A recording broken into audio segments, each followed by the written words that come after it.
మన ప్రభు అయిన యేసుక్రీస్తు నామములో మీ అందరికీ శుభములు తెలియజేయుచున్నాము. నిర్గమకాండము 20వ అధ్యాయము 17వ వచనము. నీ పొరుగువానిదగు దేనినైనను ఆశింపకూడదు. ప్రియ దైవచనమా, దేవుడు ఇచ్చిన ఆజ్ఞలలో ఇది ఒకటి. పొరుగువాని ఇల్లైనా, భార్య అయినా, దాసునైనా, దాసినైనా, ఎద్దునైనా, గాడిదనైనా, దేనినైనా ఆశింపకూడదు అని దేవుడు ఇక్కడ ఆజ్ఞాపిస్తూ ఉన్నాడు. ప్రియ దైవజనమా, మనవలే మన పొరుగువాన్ని కూడా ప్రేమించగలిగినప్పుడు పొరుగువానిదేది మనము ఆశించము. పొరుగువానిది ఆశించి అతనికి కష్టము కలుగజేస్తూ ఉన్నాము అంటే మనలో దేవుని ప్రేమ లేనట్టే. ప్రియ దైవజనమా, పరిశుద్ధ గ్రంథములో ఈ రీతిగా పొరుగువానిది ఆశించి నష్టపోయిన వారు దృష్టాంతముగా ఉంచబడినారు. అది దేవుని దృష్టిలో ఎంత భయంకరమైన పాపముగా పరిగణించబడుతుందో వారి జీవితాలు మన ఎదుట దృష్టాంతముగా నిలిచి ఉన్నాయి. తన పొరుగువాడైన ఊరియా భార్యను దావీదు ఆశించుట అతన్ని వ్యభిచారిగా, నరహంతకునిగా చేసింది.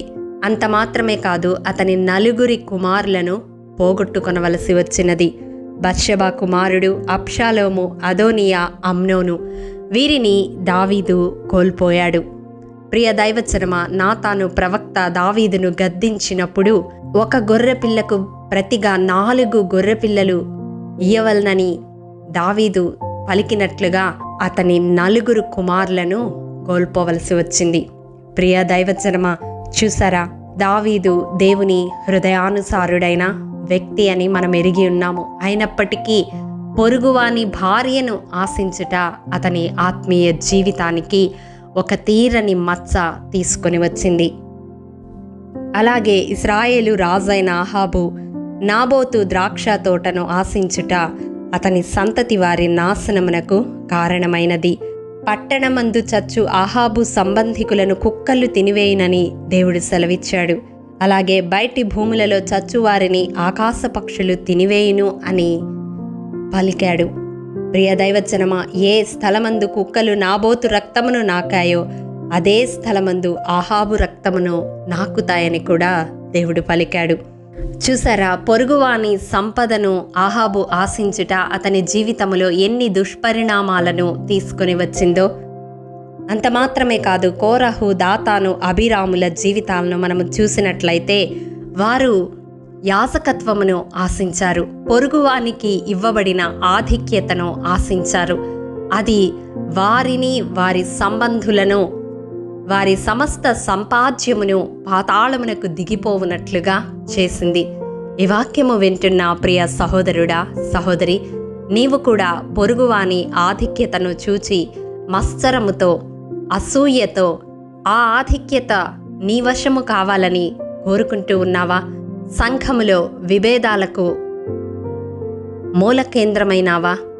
జాగ్రత్త సుమా, అది నిన్ను మాత్రమే కాదు, నీ వారినందరినీ, నీ సంపదనంతటినీ కబళించి వేస్తుంది. అలాగే భక్తి ముసుగులో పొరుగువాని భార్యను ఆశించి వ్యభిచారివై రహస్య జీవితాన్ని గడుపుతూ ఉన్నావా? రహస్యమందున్న దేవునికి అన్నీయు తేట తెల్లమే. నీ పాపము ఒకానొక దినాన నిన్ను పట్టుకుంటుంది. ప్రియ దైవజనమా, అలాగే పొరుగువాని సంపదను అన్యాయముగా ఆశిస్తూ ఉన్నావా?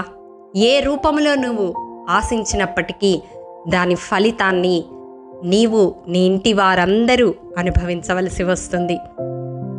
కాబట్టి ఈ దినం ఈ వాక్యము ద్వారా దేవుడు మన హృదయాలను సంధిస్తూ ఉండగా మన జీవితంలో పొరుగువానిది దేనిని ఆశించకుండా మనవలే మన పొరుగువాన్ని ప్రేమిస్తూ దేవుని ఆజ్ఞానుసారముగా జీవించడానికి అభ్యాసము చేసుకుందాము. అట్టి కృప దేవాది దేవుడు మనందరికీ అనుగ్రహించునుగాక. ఆమేన్.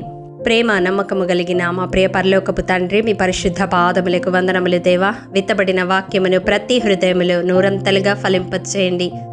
మా జీవితాల్లో దేవా, పొరుగువానిది ఏది ఆశించకుండా మావలే మా పొరుగువారిని కూడా ప్రేమించే మనస్సును మాలో ప్రతి ఒక్కరికి దయచేయండి. నీ శిక్షకు పాత్రులము కాకుండా ఎన్నటెన్నటికీ పొరుగువానిది ఏదియు ఆశించకుండా మమ్ములను కట్టడిచ్చేయమని మా ప్రాణాత్మ దేహాలను మీకు సమర్పిస్తూ యేసతి పరిశుద్ధ నామం పేరట అడిగి పొందుకొని ఉన్నాము తండ్రి, ఆమేన్. ప్రియ దైవజనమా, అనుదినము షారోన్ మన్నా ద్వారా అడగబడుచున్న బైబిల్ క్విజ్ ప్రశ్నలకు సమాధానములు ప్రతి నెల మొదటి వారము కామెంట్ బాక్స్లో పోస్ట్ చేయబడతాయి. కాబట్టి గమనించి మీకు తెలియని ప్రశ్నలకు సమాధానములు తెలుసుకొనగలరని ప్రభు పేరట మనవి చేయుచూ ఉన్నాము.